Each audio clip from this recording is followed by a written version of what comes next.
Hai semuanya, balik lagi bersama aku, Eni Widya.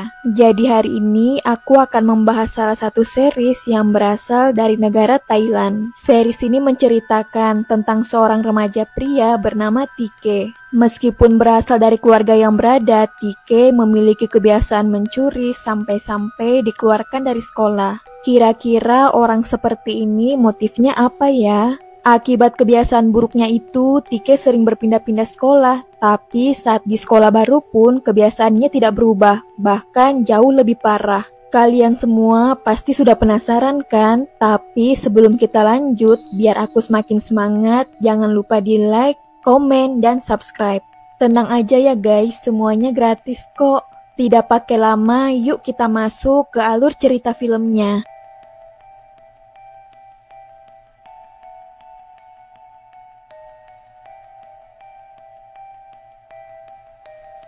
Jadi malam itu, Tike masuk ke sebuah toko jam. Satu persatu jam yang ada di sana dicoba lihat, tapi di sini Tike merasa belum ada yang cocok. Karena masih penasaran, Tike lanjut keliling lagi. Di tempat ini terlihat ada penjaga toko yang lagi bermain dengan kucingnya. Dan kebetulan di depannya itu ada satu jam tangan yang menarik perhatian Tike. Karena melihat Tike tertarik, pemilik toko bilang kalau jam tangan ini dulunya pernah digunakan sama astronot. Mendengar riwayat jam itu, Tike semakin tertarik.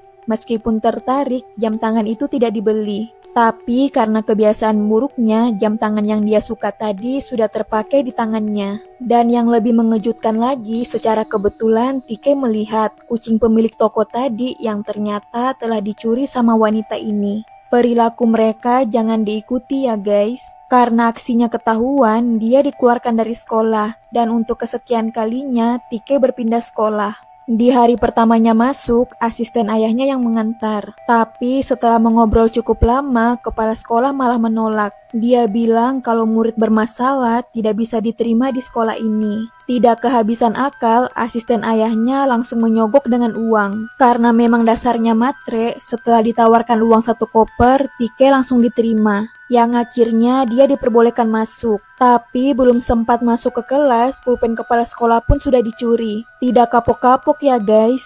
Sesudah itu, Tike masuk ke kelas. Tapi ternyata di hari yang sama, selain Tike, ada murid baru juga yang masuk. Murid baru itu bernama Nano yang ternyata pencuri kucing pemilik toko yang dia lihat malam itu. Makanya saat jam istirahat tiba, mereka berdua ketemu dan mulai membicarakan sesuatu. Di obrolan itu, mereka saling memperlihatkan barang-barang yang berhasil dicuri. Bahkan kali ini mereka berdua lomba buat melihat siapa yang lebih hebat mencuri. Mulai dari mencuri dompet sampai kertas hasil ujian. Ibu guru yang baru sadar kehilangan mulai kebingungan, padahal kertas itu berada di tasnya Nano. Makanya Tike mengakui kalau Nano sangat hebat dalam mencuri karena tidak pernah ketahuan.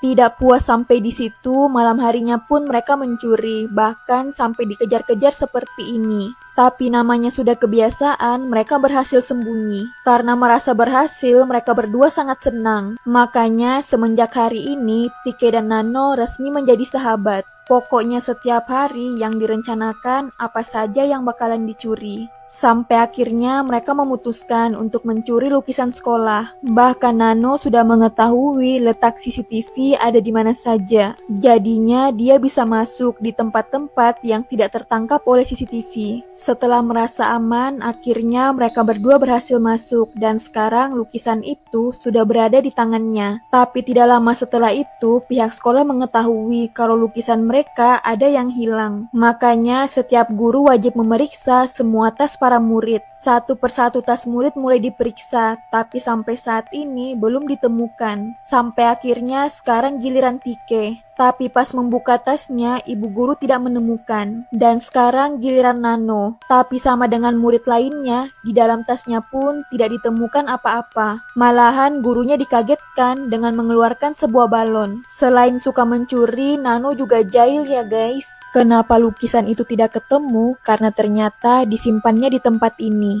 Buat merayakan keberhasilannya, Nano kembali memamerkan semua hasil curiannya yang ada di rumah.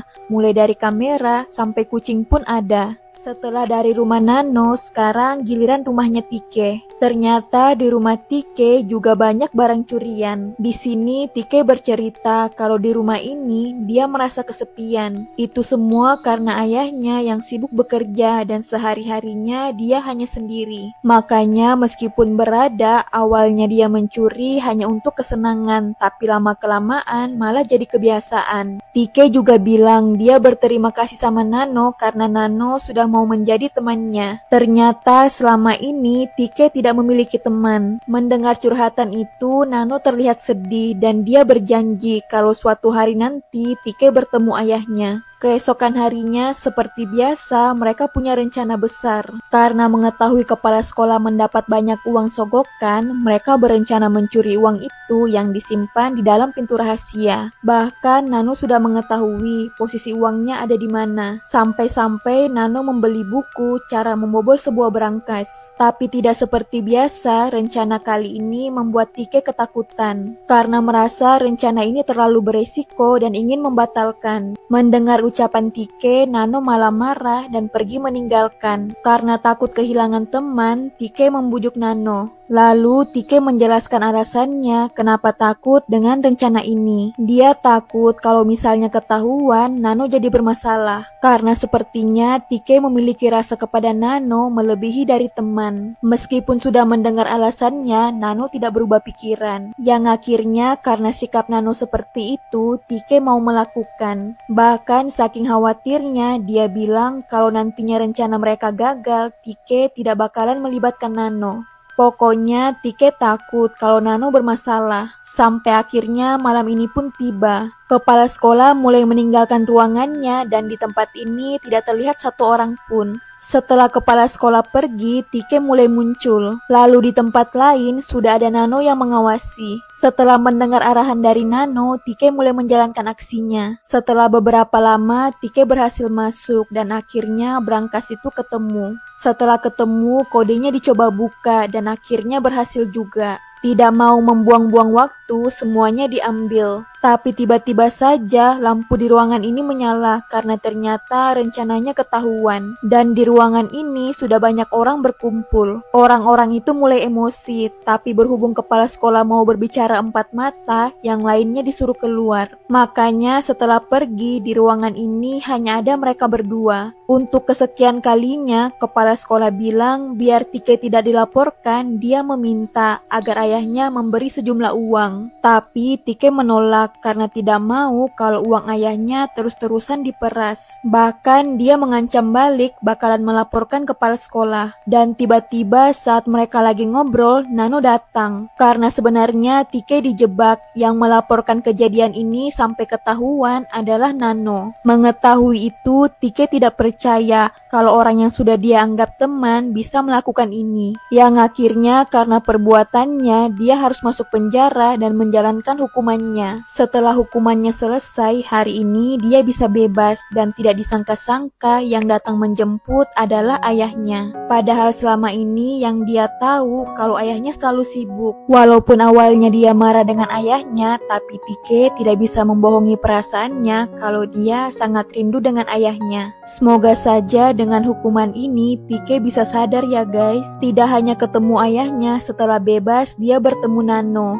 Nano bilang kalau semua ini rencananya dari awal. Dia sengaja melakukan itu agar Tike bisa bertemu ayahnya dan ternyata itu semua terwujud. Untungnya dari awal Tike tidak memiliki dendam terhadap Nano. Seru ya guys ceritanya, tapi perbuatan buruknya jangan pernah ditiru ya. Sekian dari aku, jangan lupa di like, komen, dan subscribe. Buat kalian semua yang punya rekomendasi film dan pengen aku ceritain, tulis di kolom komentar ya. Aku Emi Widya, see you guys.